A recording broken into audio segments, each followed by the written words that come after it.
أعوذ بالله من الشيطان الرجيم بسم الله الرحمن الرحيم صلى الله عليك يا سيدي ويا مولاي يا رسول الله صلى الله عليك وعلى آل بيتك المظلومين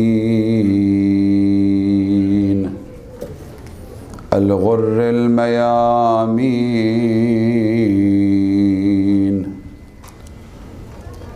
صلى الله عليك يا مولاي وابن مولاي يا أبا عبد الله يا رحمة الله الواسعة ويا باب نجاة الأمة ويا عبرة كل مؤمن ومؤمنة روحي وأرواح العالمين لك الفداء غريب يا مظلوم كربلاء سيدي يا ليتنا كنا معكم فنفوز والله فوزا عظيما. برای تعجیل فرج آقا امام الزمان و محور عالم الامکان الحجة ابن الحسن العسکری فداه ارواح العالمین صلوات بلندی رو بفرستید. اللهم صل علی محمد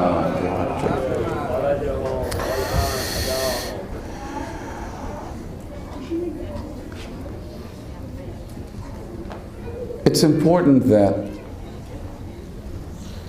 having gone through this tumultuous, emotional period of transformation, enlightenment, learning about Imam al-Hussein, his legend, his epic saga, there are many thoughts, emotions at play, creating the commotion that we've seen over the last 10 nights, not just here, but around the world. And as we transition out of the period of mourning and lamentation, the commotion will inevitably dip and simmer and won't be the same, because the days of Ashura are a time of remembering the peak of tragedy. And so, as these days are left in the past and we keep moving forward and go back to our normal daily routines and our lives, it is pivotal, brothers and sisters, and I'm addressing especially the younger generation. May Allah bless you all abundantly for having participated in these gatherings, not only by attending, but many of you helping, volunteering, and I see it as my duty to thank you all. Not that you need me to thank you.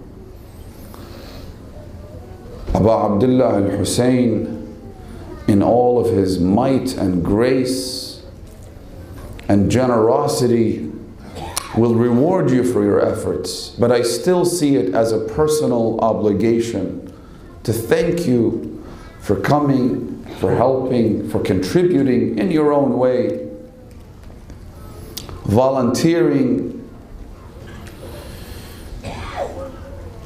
But as the commotion simmers, it is pivotal that we start yet another period of transformation. It's important that we start another revolution. This revolution that you experienced was an emotional one. We now need an educational one. We now need to reflect upon the lessons acquired from the saga of Hussein and actively put those lessons into practice. It is important that we do not forget the promises that we made to Abu Abdullah al-Hussein. We do not forget the pledges of loyalty, of fellowship, of walking in the footsteps of Abu al-Fadl al-Abbas. It's important that all the emotions that we experienced in these last few days and nights are not wasted, but rather they turn into solemn pledges and commitments to actually take a few minutes tonight before going to bed and saying, Ya Abu Abdullah al-Hussein. Just speak to the Imam directly. Address him personally. Don't we read in the Holy Quran, وَلَا تَقُولُوا لِمَنْ يُقْتَلُ فِي سَبِيلِ اللَّهِ أَمْوَاتٌ بَلْ أَحْيَاءٌ وَلَكِنْ لَا تَشْعُرُونَ. Say not to those who are slain in the way of Allah that they are dead. Don't think they're dead. بَلْ أَحْيَاءٌ. No, they're alive. وَلَكِنْ لَا تَشْعُرُونَ. You're the ones who cannot sense their existence. We are unable to appreciate the life of Hussein right now, not his life in the hereafter, not his spiritual existence and survival. Every deceased person is in one way alive. Death is when the spirit separates from the body, not when life exits the spirit. There's a difference. Those who pass simply means that their souls have been extracted from their body. So that's one level of existence. They're alive. Those who are slain in the way of Allah, those who are martyred, are not like those who pass from this world. In other words, they have a level of existence that surpasses, supersedes, and exceeds that of those who are simply dead. بَلْ أَحْيَاءٌ وَلَكِنْ لَا تَشْعُرُونَ. So Imam al-Hussein is alive. So speak to him. Say, Ya Abu Abdullah, Ya Mawlai, O Master, I came to listen to your saga, to cry for your tragedies. Now I want you to take my hand. Show me how I can be a better person, how I can be in the service of your cause. Doesn't Imam al-Sadiq say, Rahimallah man ahya amrana? Bless him and her who revives our cause. Ihya'ul amr, to revive the cause of the Ahlul Bayt, is to spread their teachings. It is to speak of their virtues. It is to apply their instructions, their lessons in our lives. Insha'Allah. We've been through a revolution. Now as that revolution begins to simmer, we need to start another one. Use the fuel acquired in the first revolution to ignite yet another revolution in your life. And let's do so by the blessings of Allah. Salawat ala Muhammad wa ali Muhammad. Allahumma salli.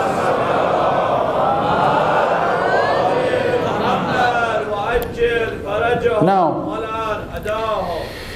you all know that on the eve of Ashura, Imam al-Hussein sent his brother Abbas to ask the enemy to spare them the night and not launch the attack at night on the eve of Ashura. You've heard this from the pulpit, you've read it in books. Because the enemy was about to launch their attack on the night of the 9th of Muharram. The Imam asked them to spare them the night. The question is why? This makes no sense. I believe, and in my humble research, that Imam al-Hussein was the greatest strategic and tactical mastermind. When it comes to warfare, when it comes to how the plan was executed on the day of Ashura, how the Imam managed the war and the battle, it was done in the most immaculate fashion. Immaculate. Except for two moves that don't make sense at all. Two things Imam al-Hussein did, which from a purely militaristic, tactical perspective, don't seem right. The first is not giving permission to his brother Abbas to fight. Imam al-Hussein's brother was the son of Ali, the son of al-Baneen. On the night of Hadrat Abbas, we talked about this. I don't want to get into this again. Abbas was the greatest military asset any general could ever wish for. Abbas's entrance into the battle equation would have surely changed many of the variables involved. Abbas fighting would have at least delayed the inevitable martyrdom of Abu Abdullah al-Hussein. Maybe even caused the enemy to be so afraid so as to retreat. Abbas's entry into the battle equation would have been the right strategic move, but Imam al-Hussein refused to give him permission. In fact, let me say this. I believe Abu al-Fadl al-Abbas came into this world, listen carefully, he was born and came into this world to do one thing and one thing alone, and that was to throw the water from his palm back into the river. We all hear that Abbas came to defend Abu Abdullah al-Hussein. And of course, that was a part of it. We all know that Abbas had the mission of giving moral support to the women and the children. On the eve of Ashura,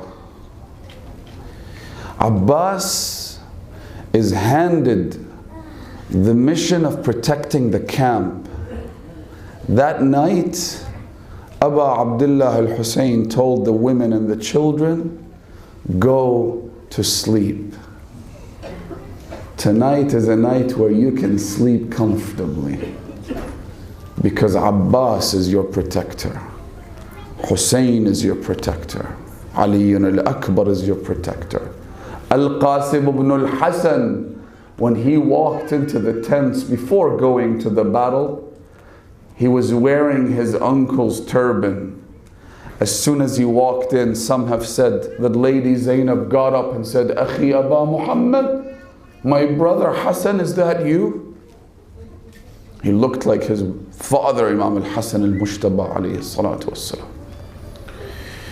Tonight, get some sleep, O Zainab, O Rabab, O Sukayna. Tonight you can sleep comfortably, because Abbas is encircling the tents and looking after you. Historians say that while Abu al-Fadl was protecting the camp, he saw a shadow approaching from the darkness. He called out, Qif! Who is that? Stop! Instead of stopping, the shadow spoke to Abbas. It said, Akhi Aba al-Fadl, ana ukhtuka Zainab. Abbas, I'm your sister. I'm not an enemy combatant. So Abbas stood in respect and honor. He was sitting on his horse. He was about to unmount the horse as a sign of respect for his older sister Zainab, the daughter of Fatima, when his sister said to him, no, stay on the back of your horse, فَإِنَّهُ أَقَرَّ لِعَيْنِي, because I am proud to see my brother Abbas sitting on his horse. Don't get off. I am here to say a few things to you. من میخوام دو کلمه باهات حرف بزنم برادر عزیزم. حضرت زینب شب عاشورا میگه. حضرت عباس عرض کرد که لقد حلا وقت الکلام. بفرما عزیزم زینب جان الان وقت صحبت کردنه. This is the time to speak. How beautiful is it to spend some time with you. Oh sister Zainab, speak, tell me, what do you want? So Lady Zainab began to recount the story of the marriage of Amir al-Mu'mineen to al-Baneen. To who? To the son of al-Baneen and Imam Ali Abu al-Fadl al-Abbas. She said to him, Abbas, when our mother Fatima died, my father said to his brother Aqil, find me a woman. Aqil was an expert in genealogy, knew all the great families, could tell you whose ancestry was more noble than others. So my father said to him, I wish for you to find me a wife who is descended from the bravest of men. Why? Because Amir al-Mu'mineen wants a son like Abbas. So Lady Zainab told the story to her brother. And at one point Abbas was mystified as to why Zainab is telling him this story on the eve of Ashura. Why this legend all of a sudden? So he said to her, Zainab, what are you trying to tell me? She said to him, Abbas, I know the answer to that question, but I want to hear it from you. Tomorrow, will you stay with my brother Hussein? Because I have heard that they have given you immunity from the battle. فرمود عباس جان من شنیدم به تو امان نامه دادن. چیه قصه؟ شنیدم شمر اومده میگه عباس مادرش از قبیله ماست. گفته که عباس ما نمیخوایم بکشیم، بهش امان نامه بدیم که بره.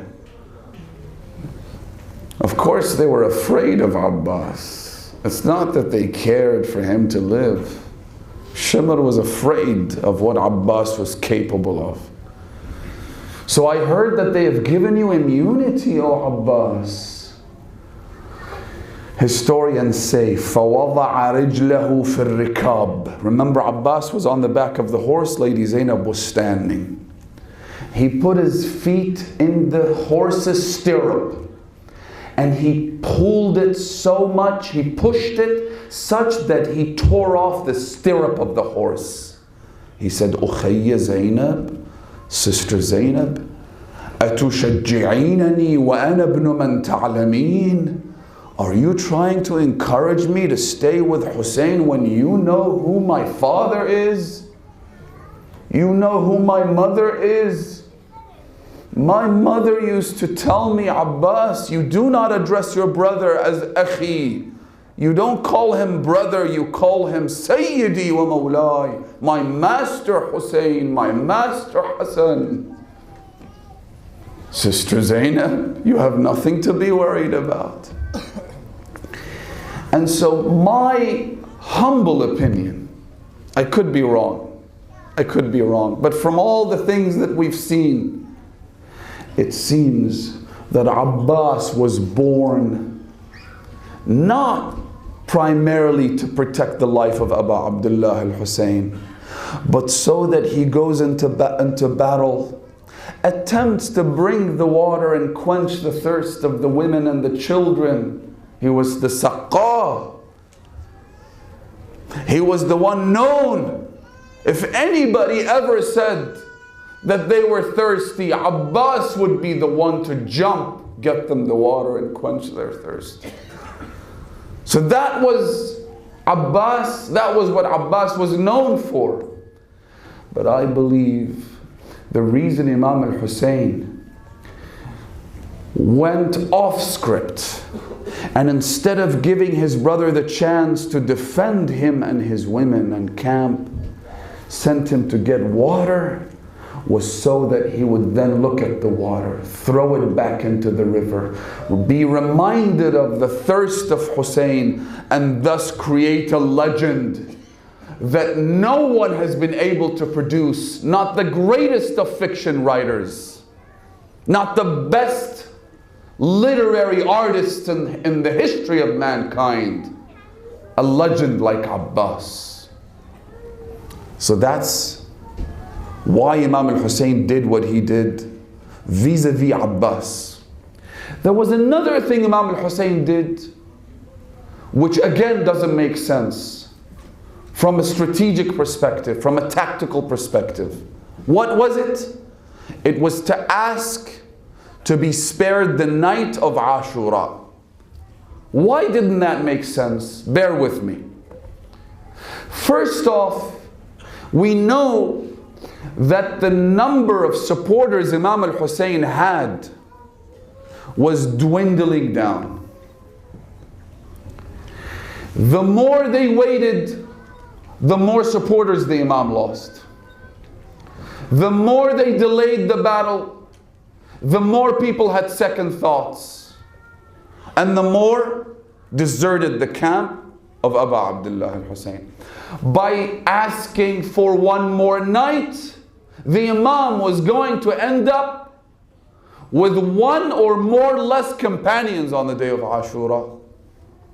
If you see your helpers deserting you, leaving you, you don't ask for more time. Number one. Number two, remember the water supply had been severed from the 7th or the eve of the 8th of Muharram.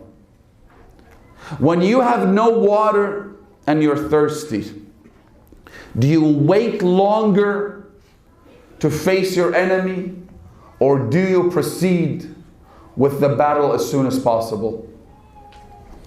Do you get thirstier as time goes by, or does your thirst magically get quenched? Again, it made no sense for the Imam to ask for a postponement. Number two. Number three, for someone who is thirsty and has no access to water, is it easier to fight in the nighttime or the daytime? Obviously, it's easier to fight at night. Why would the Imam then ask for the battle to be postponed to the scorching heat of the day. Anyone who's been to Karbala or Najaf or Kufa during the summer days knows what I'm talking about. The heat there is unbearable. We're talking about 55 degrees Celsius heat.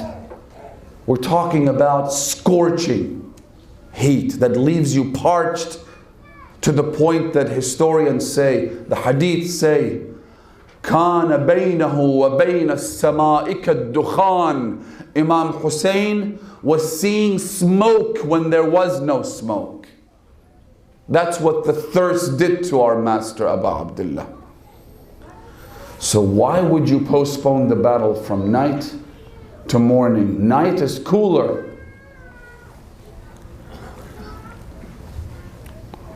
So that's reason number 3. Reason number 4, when you have a small camp, a small band of fighters facing off with an army of 30,000 armed to the teeth, ready to shed your blood, is it better if you fight at night or in the daytime? At night is a better option because as a small band, you're able to inflict greater damage on the enemy when they are unable to see clearly. You also have that disadvantage, but when you have a small band against an army of 30,000, it's much more difficult to organize that army than it is to assemble the small band. Again, makes no sense why the Imam would delay the battle. One more reason why it makes no sense, and that is that the Imam himself could have launched the first attack. And when you launch the first attack, you always have a tactical advantage. Instead of the Imam essentially telling them exactly what his plan is. Spare us, do not kill us, do not attack, we do not attack, let's leave it until Salatul Fajr, then we will launch, then we will fight. In other words, Imam al-Hussein told them exactly what he wanted to do. So now we know that this move was not from a military perspective, from a purely tactical perspective, it didn't make sense. So why did the Imam do this?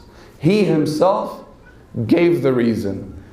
He said, حَتَّى أُصَلِّي, because I wish to pray. That's it. That's it? Yes, that's it. I want to spend this night, in spite of all the disadvantages it brings to me and my camp and my tents and my companions and my family and my women and my children, because I wish to pray to Allah. Salatul Layl. Salatul Layl, recommended prayers. Then the Imam said, فَإِنِّي أُحِبُّ الصَّلَاةَ لَهُ, because God is my witness, I love to pray to Him. Brothers and sisters, if you take one lesson from the story of Hussein, from the saga of Karbala, it is to look after your salah. No matter what happens, never come up with an excuse. I'm too busy, I'm at work, I'm at school. It doesn't matter where you are, what you're doing. Make sure your salah is never missed. If God forbid, I'm almost certain we don't have anybody here who does not pray at all. But if that is the case, now is the time you make a commitment, a solemn, solid pledge to go back and pray. Start from tonight. Never abandon your prayer. فَإِنِّي أُحِبُّ الصَّلَاةَ لَهُ. Imam al-Hussein gave many sermons and speeches on his way to Karbala before arriving there. Did you know that all of those speeches, all of those sermons were performed right after Salah? So the Imam would perform congregational prayers and then he would give those sermons. Did you know? And the reason is obvious. Because before Salah, your mind is clouded. Your judgment, your ability to think, to focus is all over the place. When you pray to Allah, you realign that compass towards Allah subhanahu wa ta'ala. When you raise your hands and push back against this dunya, this is what it means to do takbiratul ihram. You push everything behind you and say, Allahu Akbar. God is greater. Work is important, life is important, children, family, money, earning a living, studying, all that, yeah, sure. But God is greater. When Imam al-Hussein stood on the day of Ashura and prayed Salatul Mayyit over his martyred infant child, Abdullah Aliyun al-Asghar, Imam al-Hussein, when he said Allahu Akbar, he was saying that yes, Abbas is dear to me, but God is greater. When he said Allahu Akbar, he was saying Aliyun al-Akbar is dear to me, but God is greater. When he said Allahu Akbar, he revived every prophet of Allah. He resurrected every divinely inspired religion through his prayer. Never say, I'm too busy to pray right now. Because at the heat of battle, when thousands of arrows were coming down at Hussein like rain, when Imam al-Hussein's life was in danger, Abu Thumama, listen to this, comes up to Imam al-Hussein. He says to him, Ya Mawlai, O my master, ما من شيء أحب إلي في هذه الدنيا من أن أقتل دونك. There is nothing I would love more in this entire world than to die defending you and looking after you.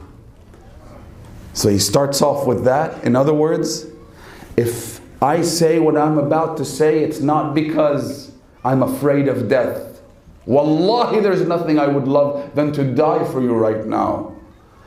But it seems as though it is now time for Salah.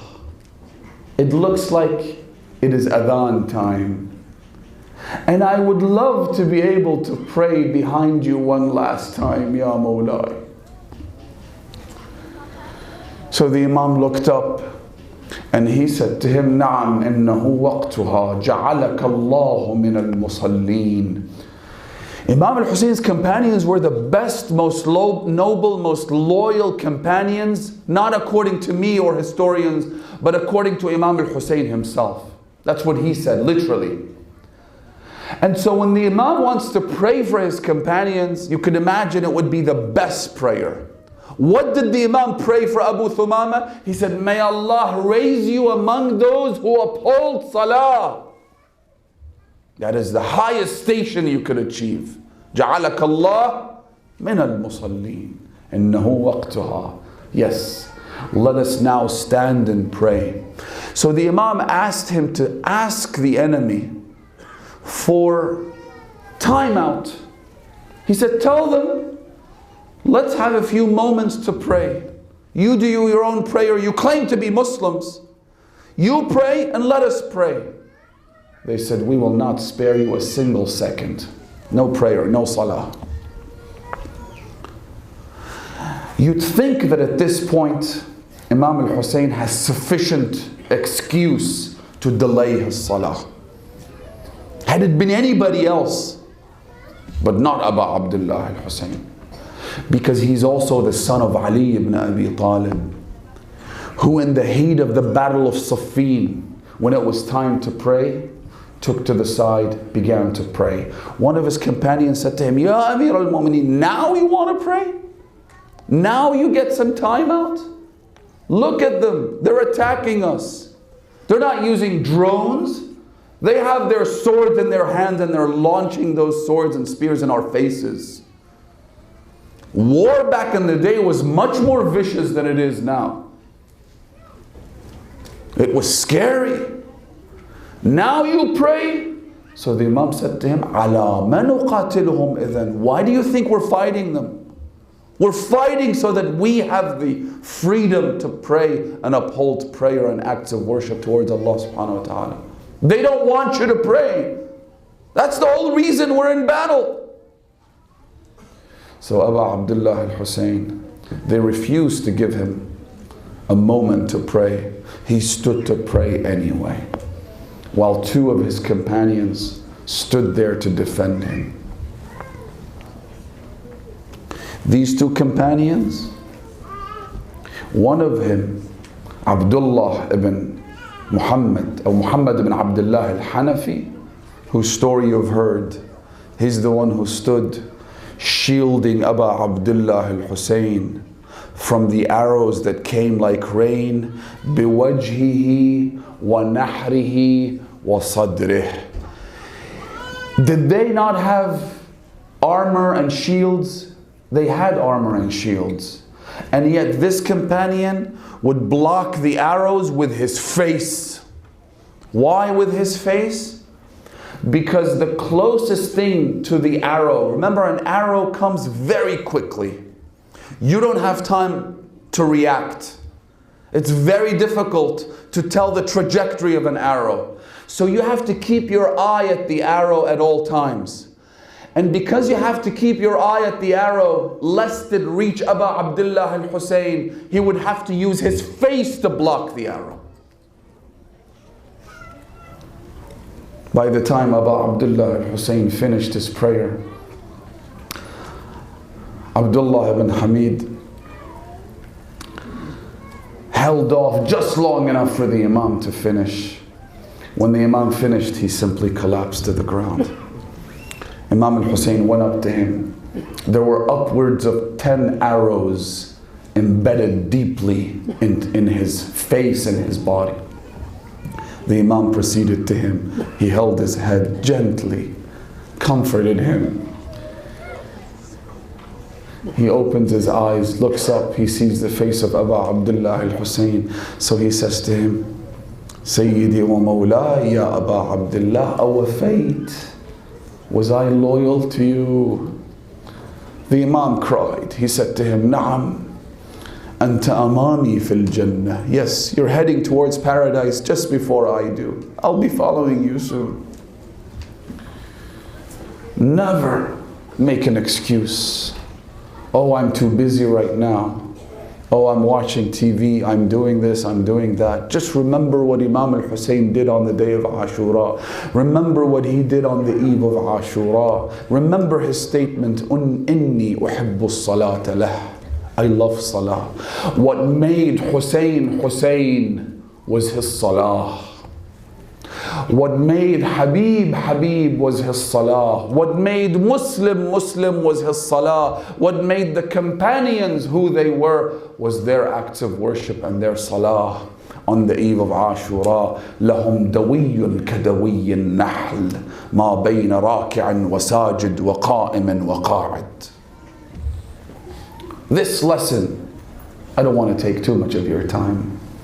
It's not really the night for us to talk too much. But remember this lesson, the lesson of Salah. Never abandon it under any circumstances. Brothers and sisters, wallahi, if you have a youth in the community, if you have someone who's not always on the straight path, who slips every once in a while, but if they maintain their Salah, I'm not the one who says this. Rasulullah said that if they uphold their Salah, if they maintain the practice of Salah, then their Salah will bring them back to the straight path. But once Salah is abandoned, there is no going back. Once you leave Salah, there's no going back. I ask Allah in the name of Abu Abdullah al-Hussein to give us the tawfiq, especially for our youngsters, our youth, to uphold Salah in the best possible manner, inshaAllah. To never abandon it, even in the darkest moments, the most difficult of times, inshaAllah. Now, when Abu Abdullah al-Hussein was in the killing pit, What happened at that moment during the maqtal, it's difficult even on the day of Ashura to recount the tragedies of those moments. I myself can't do it. I really don't have the heart to recount those tragedies. But what I will do is give you the vantage point of Lady Zainab alayhi salam, the heroine of Karbala, the heroine of the day of Ashura from the afternoon onwards.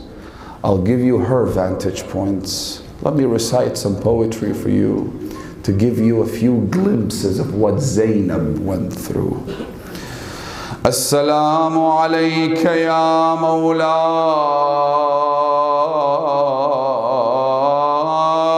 ya Aba Abdullah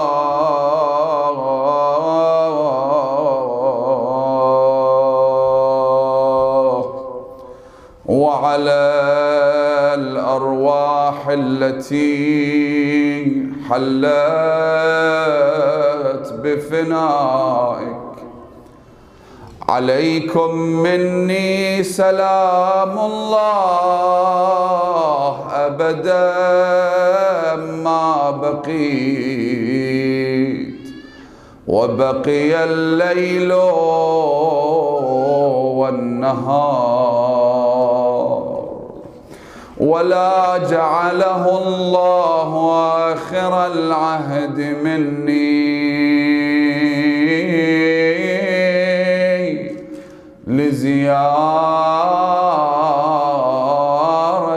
لزيارتكم. السلام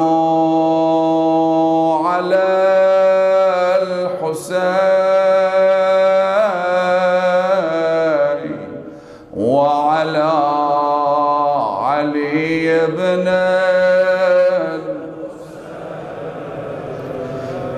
وعلى أولاد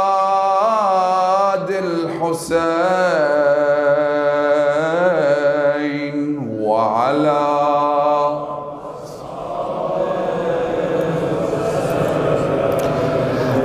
از حرم تا قتلگاه زینب صدا میزد حسین.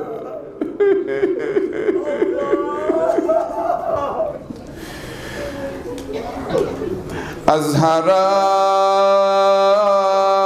تا قتلگاه زینب صدا میزد حسین. در میان مقتل خود دست و پا میزد حسین.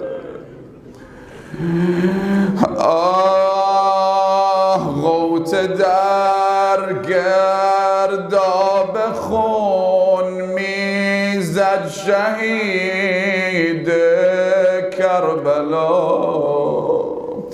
در میان مقتل خود دست و پا میزد حسین. از دم خنجر صدا میزد ایا قوم العطش. در میان مقتل خود دست و پا می در میان مقتل خود دست و پا می بگو. یک طرف زهرا ز غم موی کنان صیحه زنان. در میان مقتل خود دست و پا می اینجاست که حضرت زینب روی تل زینبی، اونایی که رفتن کربلا میدونن که از در حرم که وارد میشی یک چیز عجیبی هست، با بقیه حرم‌ها فرق میکنه ها. میدونی چیه؟ همین که از در حرم وارد میشی ذریح آقا ابا عبدالله رو میبینی. چرا میبینی؟ چون که ذریح ابا عبدالله تو گودال اون زیره، باید از پله بری پایین تا بهش برسی. حالا تصور کن حضرت زینب عقیله بنی هاشم میخواد سید الشهدا رو ببینه. خب نباید سخت باشه مگه نه؟ چون امام حسین تو گودال قتلگاهه، همین که اونجا وایسه میتونه ببینه. ولی چیکار کنه وقتی 30,000 نفر دور آقا رو گرفتن؟ دیگه نمیتونه آقا سید الشهدا رو ببینه. چیکار میکنه؟ میره اون بالای تل زینبی تا ببینه آیا میشه حسینشو یه بار دیگه تماشا کنه. میخواد ببینه حسین زهرا هنوز زنده هست یا نیست. مظلوم حسین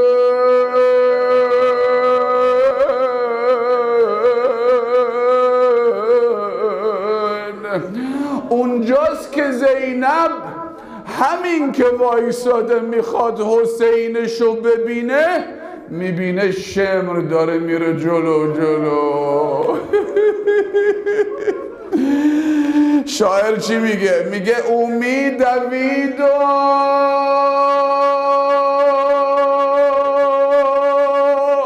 نمیدونم دلشو داری بشنوی یا نه. امید دوید من میدویدم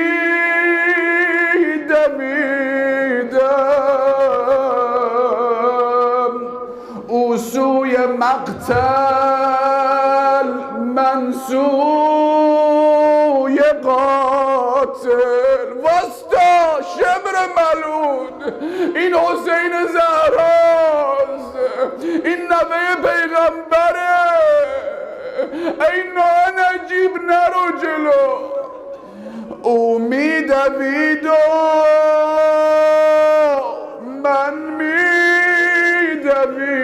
میدویدم او سوی مقتل من سوی قاتل. او می نشست و من می نشستم.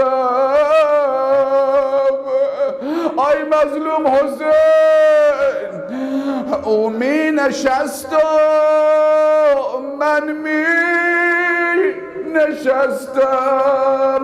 او روی سینه من در مقابل. او می کشید و من می کشیدم. او می کشید و من می کشیدم. اون چی داره میکشه؟ اون خنجرشو میکشه. زینب جان تو چی میکشی؟ میگه من آه از دل. او می برید و من می بریدم. ای و حسینا و مظلوما. او می برید و من می بریدم. او از حسین سر من غیر از او دل. همه بگین حسین.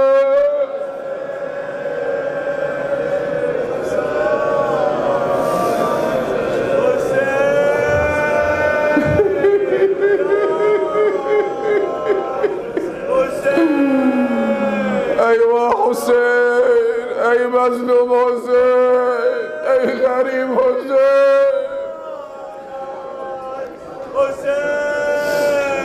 Listen, listen, listen. We have a lot of people who don't speak Farsi. After Abu Abdullah al-Hussein was martyred, the first thing they did was that they ambushed the bodies of the martyred ones. Umar ibn Sa'd said, I want 10 fresh horses. They brought him 10 horses. He says, no, no, no, no. Their hooves are worn out. I want horses with hooves and with horseshoes that are as sharp as they could get. What do you want to do with them? He said, I want the horses to trample upon the bodies of Hussein and his family. Imagine Zainab just saw Abu Abdullah get slaughtered. Now the horses are trampling on their body.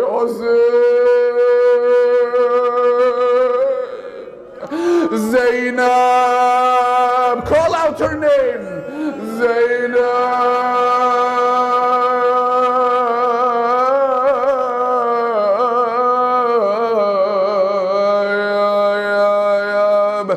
They weren't even content with that. They attacked the body. Allahu Akbar.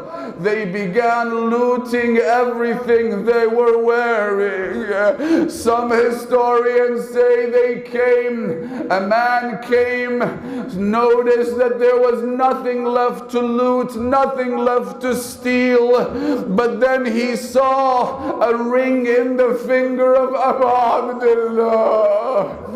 He was in a hurry to take that ring. He thought that if he delays, others might come and steal the ring instead. So instead of pulling out the ring from the Imam's finger, he cut off the finger and took the ring and ran off.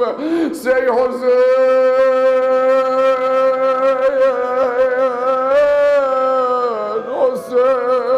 Hussein.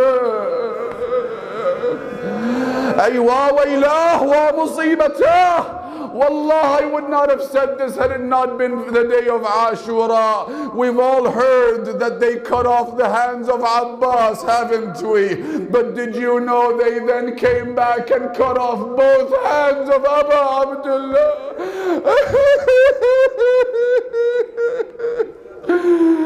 Aywa madlumah wa sayyidah. Then they attacked the tents of Abu Abdullah al-Hussein. I don't know if you've ever seen this. نمیدونم تا حالا اینو دیدی یا نه. یه بار خونه خود ما این پیش آمد. یه آتیشی توی آشپزخونه شعله ور شد. یه آتیش مختصر. آقا نمیدونی این دخترها، این خانما داد میزدن، فریاد بیایید ببینید آتیش کاری بکنید. We had this happen in our home. There was a fire, a minor fire in the kitchen. The women, the children were all screaming. The fear was overwhelming. I thought to myself, it's a small fire in a kitchen, and this is how afraid these little girls are. Lahfi alayk ya Abu Abdullah. May my soul be ransomed for you, ya Imam. What happened to your little orphan children, the women, the girls, when those animals were ransacking their tents, burning them down after stealing everything? Where could they run to when they are surrounded by animals who wish to bring them death and destruction? Where did Sakina run to? Where would Ruqayya go to?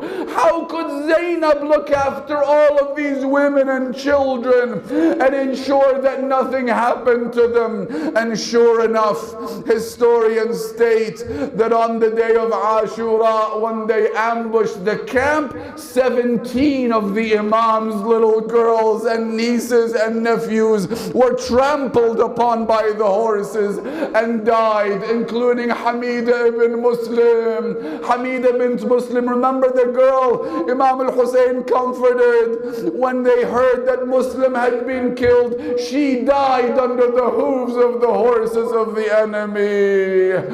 Now, Fatima bint al-Hussein says, and I quote her, she says that I was standing there when these men were attacking and ransacking and burning the tents. I was watching with astonishment when a man noticed me. So he began to run after me. I started running. He was running, but he was quicker. He was faster. He was on his horse. I was just running on my feet. He came and used his spear to make me trample and fall to my face. So then he came, he dismounted his horse, he came to me, he noticed that I was wearing earrings. Instead of taking the earrings off, he pulled them, cutting my ears off and leaving the blood gushing all over my face. Another girl says, Hamid ibn Muslim narrates this story, the journalist in Karbala. He says that I saw a little girl running around and fire had caught the tail of her dress. She was so afraid, she was running in circles on the sand of Karbala. So I approached her. I said to her, let me put out the fire for you. But she was too afraid to trust me. I said, trust me, I don't want to hurt you. So I put out the fire. She then looked at me and said, Anta ma'ana am alayna? Are you with us? Are you against us? Are you trying to do something to me? He said, La ma'akum wa la alaykum. I'm not here, not with you, neither against you. I'm just a reporter. She then had the courage to ask a follow-up question. She said to me, you killed my father, you killed the men, you deprived them of water. Are you going to kill us, or will you give us some water and quench our thirst? If you want us dead, then tell me. But if you don't want us to die, will you give us anything now? He says, I went back to Umar ibn Sa'd. I said to him, do you want these women and children dead, or do you want to parade them back to your master so you would be rewarded? He said, no, I want to be rewarded. I said to him, well, then you have to give them some water, unless you don't want them to live. He said, fine, then give them some water. So he says, I filled a cup with water, I took it to that girl. میگه این کاسه آبو من پر کردم، بردم پیش این دختر بچه، گفتم دخترم اینم آب، مگه آب نخواستی؟ Here's some water. میگه یه لحظه به آب نگاه کرد، گفت مگه بابام حسین رو تشنه نکشتید؟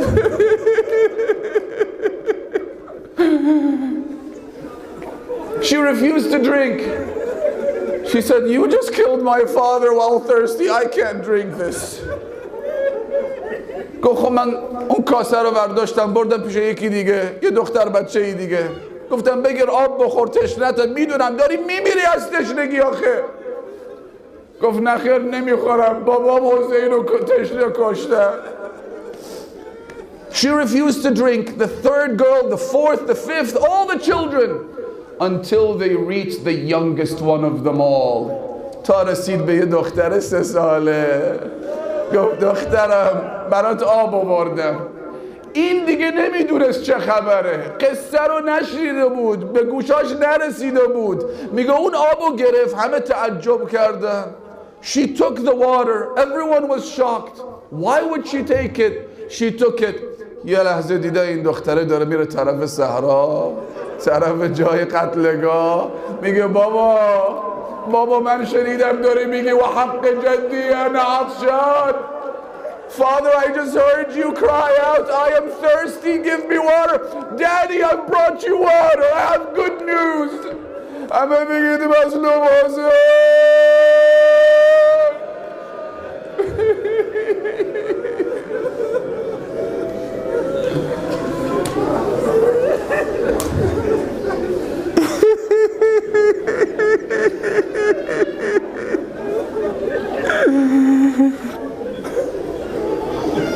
لا حول ولا قوة قوة إلا بالله العلي العظيم. إنا لله وإنا إليه راجعون. وسيعلم الذين ظلموا أي منقلب ينقلبون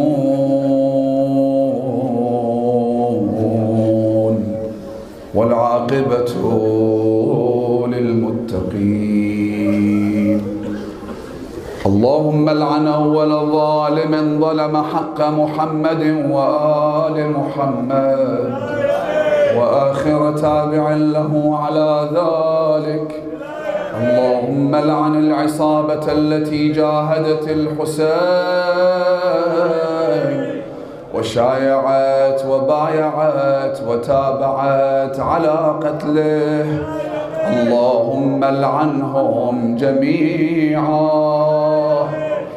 اللهم إنا نسألك وندعوك ونتوسل إليك باسمك العظيم الأعظم الأعز الأجل الأكرم يا الله يا الله يا الله يا الله يا الله يا الله يا الله يا الله يا الله يا الله. خیلی حاجت دارن. روز عاشوراست، اومدیم تو رکب آقا سید الشهدا، گریه کردیم، عزاداری کردیم، خدا خیرتون بده انشاءالله، اما حاجتامون زیاده. یا ابا عبدالله یه نظر لطفی هم به این حقیر بکن. يا الله يا الله يا الله يا الله يا الله يا الله يا الله يا الله يا الله يا الله يا أرحم الراحمين. بحق الحسين الشهيد المظلوم عجل اللهم فرج إمام زماننا يا الله.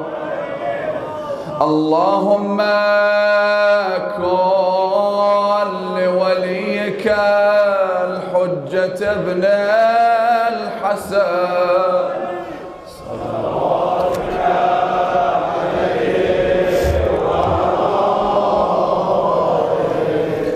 في هذه الساعة